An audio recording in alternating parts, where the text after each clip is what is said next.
So how do you currently add shipping to a B2B transaction? This is actually a complicated flow in Luminous. It's not ideal right now. Frankly, I don't think many companies have this down very well, many software companies. Currently, this is how you do it, or this is how I would personally do it. You can have something come through as a draft or an estimate. You can save an invoice as like a draft or an estimate.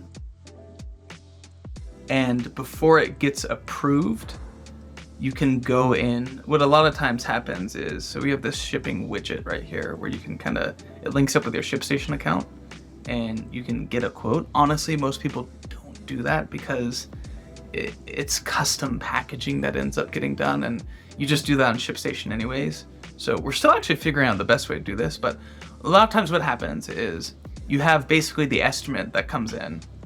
It's not approved yet. So then the workflow is typically the person in the warehouse goes in, they estimate how much this is going to cost, they apply their markup, and they add shipping. So let's say it's $100. And then they will either mark it as active or they'll save it as an estimate again so somebody can go approve it. But it's typically something that happens outside of the typical workflow if adding shipping is something you normally do. Again, that's how most of our customers do it. We'll probably add some sort of feature in the future, which is kind of expanding or finishing what this feature was supposed to be.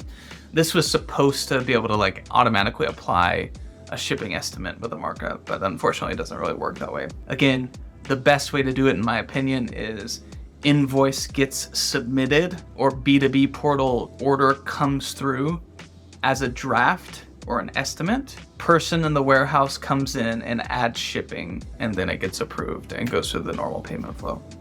So that's what I would recommend.